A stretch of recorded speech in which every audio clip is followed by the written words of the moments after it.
دریم شرط څه دی چې د دوانو قضیو مکان به یو وي، دوانه به په مکان کې متفق وي. ولې کو یو قضیه په یو مکان کې وي بل قضیه په بل مکان کې وي نو بیا هم تناقض نشته، دوانه رښتیا یا دوانه دروغ کیدی شي. لکه مثلا دسی وې زید جالس فی المسجد، زید مسجد میں بیٹھا ہے. زید لیس بجالس فی المسجد، زید مسجد میں بیٹھا نہیں ہے. نو ګوره یو صادقه بل کاذبه، کو مسجد کې ناسو نو یو صادقه بل کاذبه، کو نو یو صادقه بل کاذبه. هله فی المسجد، فی المسجد مکان یو دی. کو دسی وې زید جالس فی المسجد، زید مسجد میں بیٹھا ہے. زید لیس بجالس فی البیت، گھر میں نہیں بیٹھا. نو ګوره دوانه مکانونه جدا شو کنه، نو دوانه رښتیا هم کیدی شي دوانه دروغ هم کیدی شي. او شرط سو چې یو به رښتیا وي بل به دروغ وي. نو د دوانو قضیو په مکان کې متفق کېدل ضروری دي. او د دې راته یو مثال ووایم په حدیث مبارکو کې. یاد ساته اختلاف فی المکان دو صورتونه دي، یا خو به لفظن وي لکه دا مثال چې مې راته وویل زیدون قائم فی المسجد، زید لیس بقائم فی المسجد. ګوره دوانو کې فی المسجد فی المسجد ټکی راغلی دی، مکان متفق دی کنه، او د دوانو د پاره الفاظ په جمله کې ذکر دي، نو دیتا اختلاف المکان لفظن ویل کیږي. یو به اختلاف المکان لفظن نه، د قرائنو نه به معلومیږي چې دلته دوانو جملو کې مختلف ځایونه مراد دي. د قرائنو په وجه معلومیږي، جمله کې به ذکر نه، خو د عقل په بنیاد او چند د قرائنو په بنیاد به معلومه شي ته د یو جملې نه دا مراد د دې بل جملې نه دا مراد.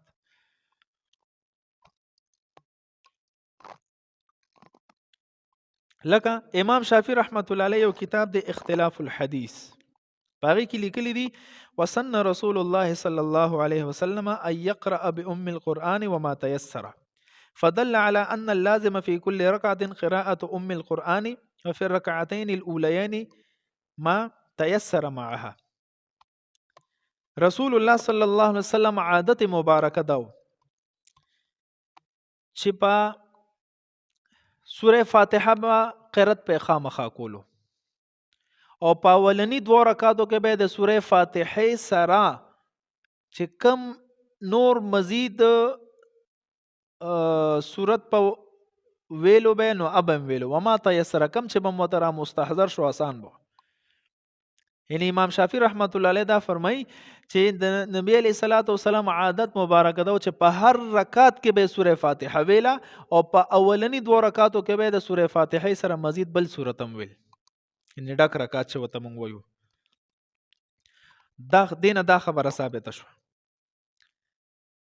بل کتاب د امام شافعی کتاب الام، باغی کې لیکلی دی وی نحن نقول من ویو كل صلاة صليت خلف الامام والامام يقرأ قراءة لا يسمع فيها قرأ فيها. هر اغه مونږ چې یو کس امام پسې رستل ولاړ د مقتدی دی او مونږ کوي او امام قرائت کوي، یعنی جهري مونږ دی، فرض کده ماسختنی مونږ دی، یو مقتدی د امام پسې په جهري مونږ کې ولاړ دی، خو د امام قرائت نوري، ا مقتدی ته لره ولاړ دی، امام مخ کې غټه مجمع ده، امام قرائت نوري، وی بدی صورت کې با د مقتدی د پاره پکار دی چې دا د سوره فاتحه قرائت وکي. نو دلته په جمله کې وګوره په ظاهره باندې دوانه د موس خبرې دي، مکان یو ښکاری، خو لیکن د دوانو محمل جدا دی، مکان جدا دی. هغه ولنی عبارت نه معلومه شو چې عام حالت کې چې انسان مسکی نو په هر رکعت کې به فاتحه هم وي، او په اولنی دوه رکعاتو کې د فاتحه نه پس په بل صورت هم وي، او د دویم صورت کې ګوره مکان جدا دی. کم خاص مکان یادی، ا خاص مکان څه دی چې وای کله ته د امام پسې رستو مقتدی ولارې په جهري مونږ کې او د امام قرائت نوري، نو بیا به تاسو کې لکه قرائت پکې فاتحه به. نو دلته د نورو قرائنو په بنیاد معلومه شو چې دا اولنی عبارت نه عام حالات مراد دي، د دې دویم عبارت نه د امام پسې رستو په جهري مسکه اقتدا مراد ده. ګوره مکان څه شو جدا شو کنه، مختلف شو، نو دې کې هیڅ قسم تعارض نشته، دوانه صادق دي، او تعارض ثابتولو لپاره بسی چې یو به صادقي بل به کاذبي. نو دا هغه تعارض چې نشته پکې د دې وجې نه چې د دواړو مکانات جدا دي او تناقض د لپاره ضروري د دواړو به قضیه په مکان کې متفق وي. څلورم شرط دا دی چې دواړه قضیه به په زمانه کې متفق وي، د دواړو قضیو زمانه به یو وي. لکه کو زمانه یو نه کې نو بیا هم څه لکه تناقض ناراضي. مثلا زید قائم فی اللیل، زید لیس بقائم فی اللیل، زمانه به یو وي. زید د شپې ولاړو، زید د شپې ولاړ نو یو به رښتیا وي بله به دروغ وي. او داسې ووایه زید قائم فی اللیل زید لیس بقائم فی النهار، نو دواړه صادق یا دواړه کاذب کیدی شي، زمانه به د دواړو یو وي. صحیح شو؟ د دې یو مثال درته ووایم ځان پوه کا.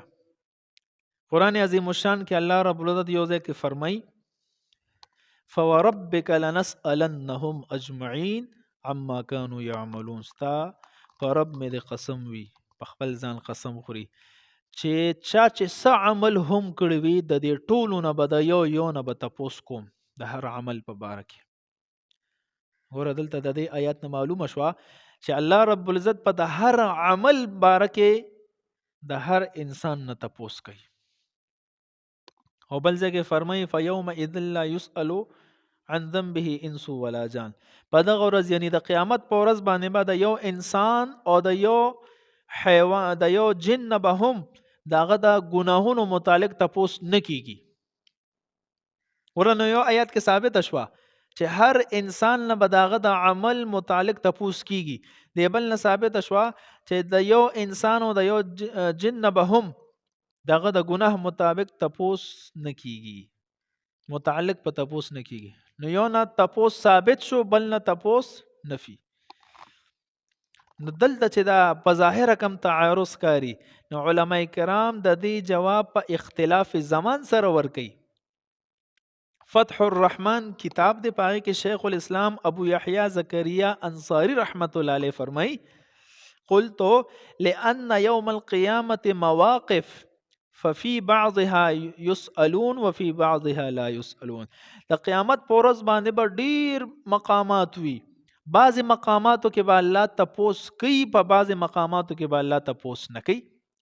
یعنی بعض وخت په داسې وي چې الله تعالی رب العزت داغه نه داغه د اعمالو مطابق تپوس کوي، بعض احوال او زمانه به پکې داسې وي چې انسان نه به د هغه د اعمالو مطابق تپوس نه کیږي ځکه الته د شوی دی کنه.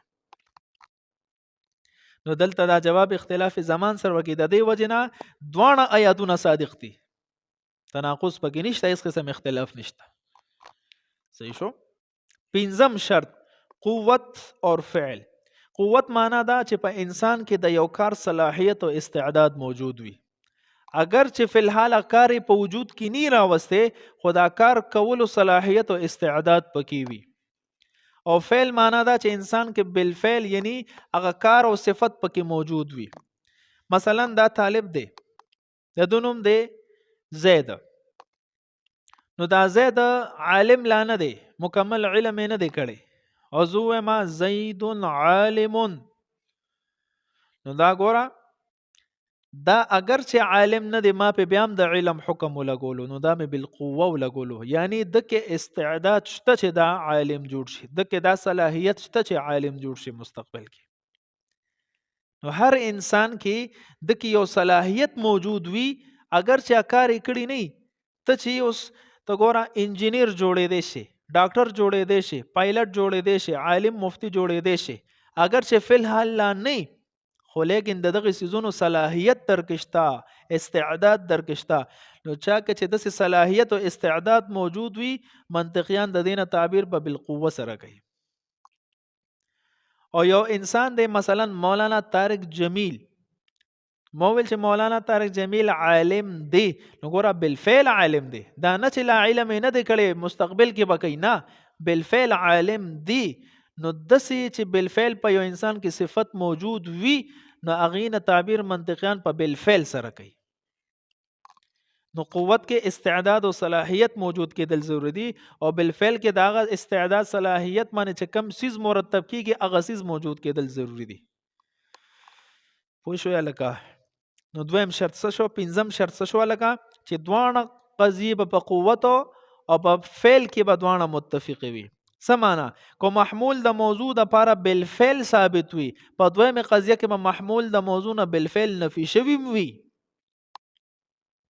د کشان کو محمول موضوع د پاره بالقوه ثابت وي، په دویمه قضیه کې به محمول موضوع نه بالقوه نفي شوی وي. نو البته تناقض وي.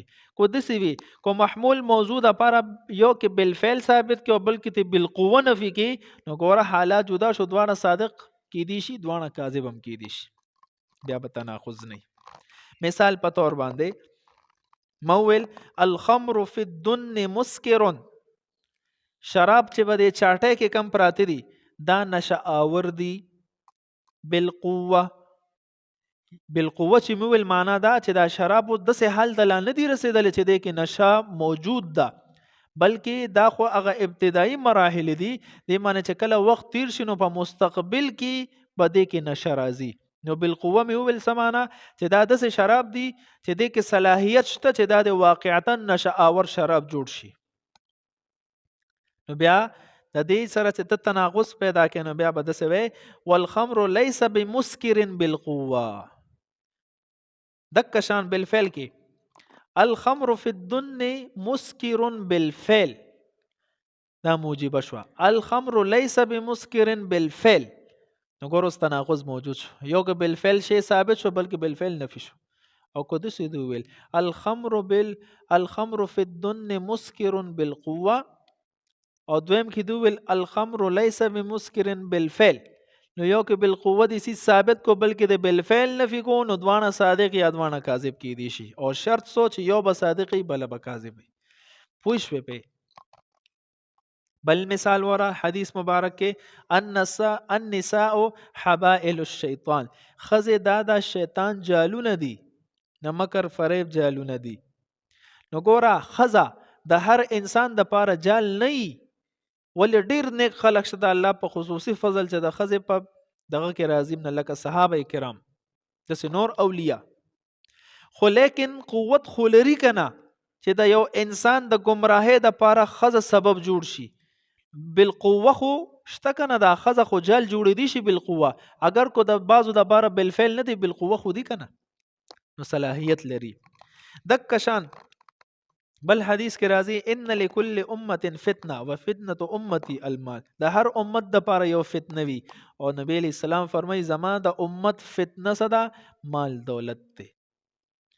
نو ګوره مال دولت د تمام انسانیت د گمراهۍ د پاره بالقوه صلاحیت لري.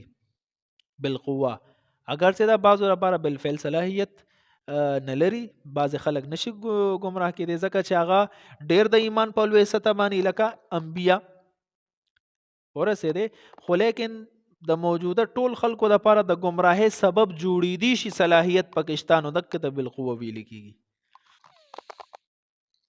پوه شو لکه بل مثال یې څه دی؟ کل شیء طریق، د هر سیز د پاره یو لاري، و طریق الجنت العلم، د جنت لار صدا غ علم ده. نو د تمام انسانیت د پاره د جنت د تلو لار هغه علم، یعنی دا علم ولا یو صلاحیت لري چې انسان په جنت ته لاړ شي. اگر چې بعض اوقات دسم کې دي چې انسان سره علم وي الله دې نه کې جهنم ته لاړ شي، خو صلاحیت پکشته چې الله په او پیجنې او الله دې جنت ته داخل کی. لا بالقوه بالفعل خبره. شپږم شرط څه دی؟ چې دوانه قضیه به په شرط کې متفق وي. په اولنۍ قضیه کې چې کم شرط لګېدلی هم دک شرط بعینه په دویمه قضیه کې هم لګېدلی وي. او شرط نه مراد احترازي شرط دی، اتفاقی شرط نه. که کو شرط اتفاقی وي نو دوانه صادق کېدی شي. لکه مثال په طور قرآن عظیم الشان کې دی وربائبکم اللاتی فی حجورکم، ستاسو هغه ربیبې چې ستاسو په پرورش کې دي، ناغې سره ستاسو نکاح ټیک نه ده. مثلا یو ښځه ده او د هغې لور ده خو د بل خاوند نه ده، نو تا یو مور سره نکاح وکړه، هغه لور یې ستا پرورش ته راغله، نو دا هم ستا لور ده، نو دغه لور سره اوس نکاح نشه کولی، ولې مور سره دې وله نکاح کړې ده، دغې لور ته یې څه ویلې کېږي؟ ربیبه. نو الله فرمای فی حجورکم چې ستاسو په پرورش کې. نو اوس دا سمجھ ترانه ولې کو دا چرته زما پرورش کې نه د بل چا پرورش کې نو بیا وسره ولې نکاح کیږي سر نه بیا هم نه کیږي استاد لور په ځای شوه خو دلته دا فی حجورکم قید اتفاقی دی دغه رنګ و ان کنتم علی سفر کو چرته تاسو په حالت د سفر کې ولم تجدو کاتبا او تاسو سره یو معامله کوي چا سره او کاتب د سره نه چې سټام ولیکي لیکلو کی فرحان مقبوضه نو بیا پکې جی رهن د یو بل سره کې دی نو دا ول علی سفرین قید اتفاقی دی سمانا کو ته په حالت د سفر کې کو په حالت د حضر کې او ته چا سره سم معامله کې نو یو لیکون کې راول چې لیکلو کی او کو لیکون کی نه نو یو بل سره رهنی خوده شي غاڼه خوده شي نو حالت د سفر وی او کو نه په دوانو کې دا حکم دی دلته علی سفرین قید اتفاقی دی او مونږ ویل چې په دوانو قضیو کې با چې کم قید او شرط لګیدلی دا به احترازی وي د دې مثال لکه زید متحرک الاصابع ای بشرط کونه کاتبا د زید ګوتی حرکت کوي خو کله چې دا لیکل کوي انسان چې لیکل کوي ګوتی خوځي ای بشرط کونه کاتبا ګوره شرط پکې سولې ولګېدو چې دا لیکل کوي نو ګوتی به خوځي همدغه شرط په بدوی کې موجود کین ولا به تناقض وي اب څنګه زید لیس بمتحرک الاصابع ای بشرط کونه کاتبا زید ګوتی نه خوځي په دې شرط چې لیکل کوي ګوره اولنې صادقه شو دویمه کاذبه شو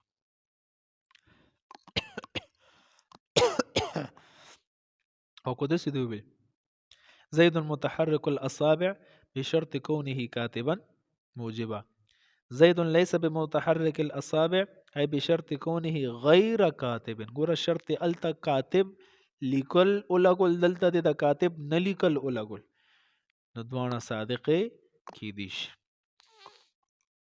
بیا تناقض نشته اوم شرط څه دی چې دوانه قضیه په کلو په جز کې هم متفق وي سمانا کو یو قضیه کې محمول د موضوع کل د پاره ثابت وي په دویمه قضیه کې محمول د موضوع د کل نه نفي شوی وي د کشان کو یو قضیه کې محمول د موضوع د جز د پاره ثابت وي په دویمه قضیه کې محمول د موضوع د جز نه نفي شوی وي نو البته تناقض موجود وي او کو دسی وی که یو قضیه کې محمول د موضوع کل لپاره ثابت وي په دویمه کې محمول د موضوع جز د لپاره جز نه نفي شوی وي نو بیا به تناقض نه دوانه صادق یا دوانه کاذب کی دي شي د وحدت مثال ورا لکه الزنجي اسود ای كله زنجي حبشي تک تور وی یعنی کل بدن د تور وی الزنجي ليس باسود اي كله حبشي ټول پټول تور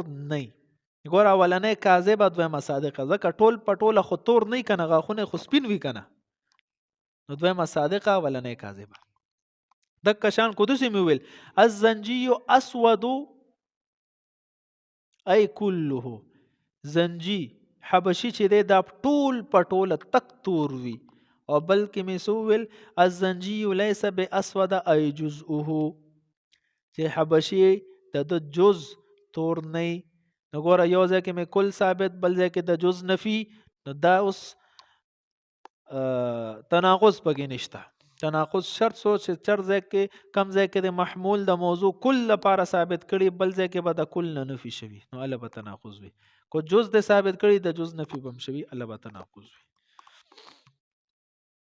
لکه د یو بل مثال لته بعض جملو کې په خپل معنی پرته چې دل د کل مراد دل د جز مراد دی ما ویل د خیره چې میں نے 2 خربوزه کھا لیے ما 2 خربوزه اخوړې دلته اوس ګوره جز معنا مراد ده ولی ځکه خربوزه یو پوستکی وی یو پوستکی دننه غ میوه وی نو ما چې ویل ما 2 خربوزه اخوړې معلومه ده شو چې دننه میوه مې خوړلې پوستکی څوک نه خوري نو جز پخپل مراد دی او کوما دوول کہ میں نے 1 درجن کیلے مکمل خرید لیے میں نے 1 درجن کیلے خرید لیے نو دلته اوس کل مراد دی پخپل ځکه کیله د 2 سيزونو نه یو پوستکی دی یو دننه میوه ده نو چې کله انسان اخلي نو دواړه سيزونه اخلي، کل اخلي. نو دلته کل معنا په خپل مراد ده.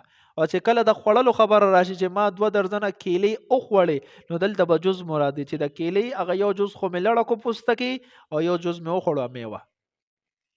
بعضو جملو کې کل او جز په خپل مراد وي. دلته یو خبره بلم رااله چې کله ته دعوه د کل کې نو دلیل بم په کل پیش کې، د څه بنه کې چې دعوه د کلو کې دلیل په جز پیش کې، نو دی سره دا کل داوا خرابېږي. مثلا یو سړی ویل چې دا غون ټاون دا زما ملکیت دی، ګوره د ټول ټاون د ملکیت دعوه یې وکړه، او بیا چې کله ثبوت پیش کړي دلیل پیش کړي نو په یو پلاټ باندې پیش کړو، نو ته په ایمان وې دغه دعوه د کل صحیح و؟ بیا نه، دعوه چې د کل کې دلیل په کل پیش کړي، دلیل به بیا په جز نه پیش کړي.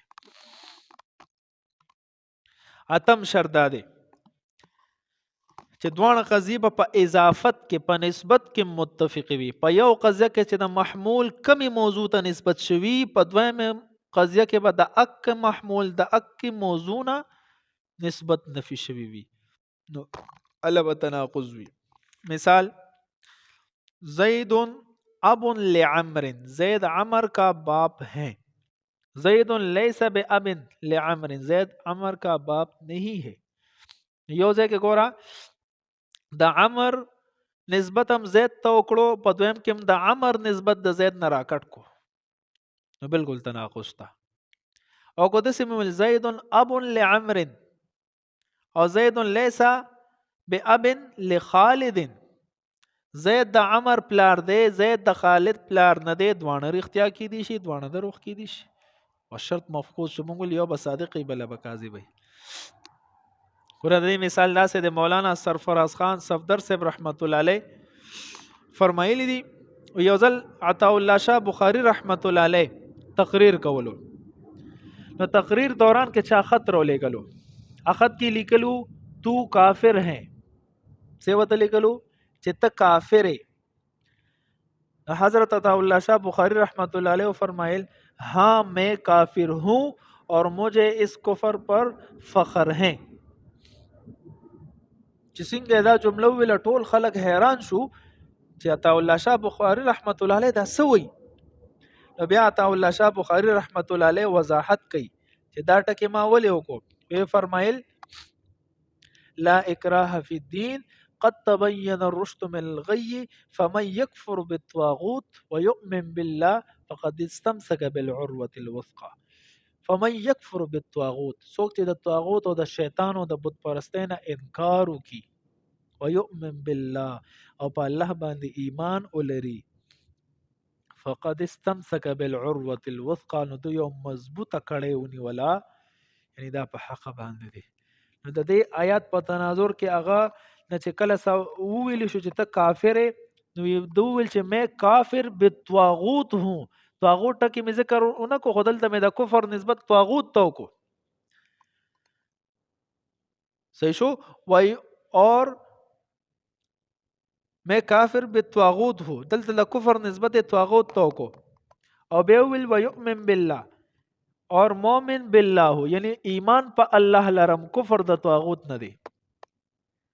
او ایمان په الله ساتل او د طاغوت نه انکار کول خو عین ایمان دی.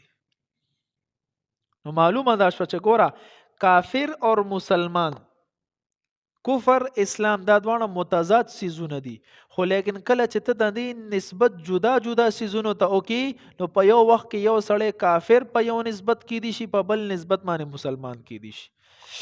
لکه ویل چې میں کافر ہوں طاغوت سے، میں مومن ہوں اللہ پر ایمان لانے والا ہوں. دواړه ویل شي. نو په نسبتونو جدا کېدو سره حکم بدلیږي. د دې وجنه سوول اتم شرط چې به نسبت په بدوانو قضیو کې یو وینو البته تناقض او اختلاف راځي. پوه شو لکه دا اته شرایط تفصیل سره مې راته ویل.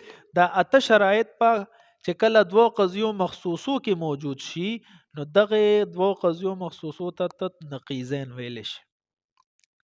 او کو چرته دا قضیه مخصوصی نه وي بلکې قضیه محصوری وي، او دې کې ته تناقض راوستل غواړي، نو بیا به څه کې، نو اته شرایط خو همدغه چې کم ذکر شو دا به هم پکې وي، یو شرط په ورسره اضافه کې. هغه یو شرط څه دی؟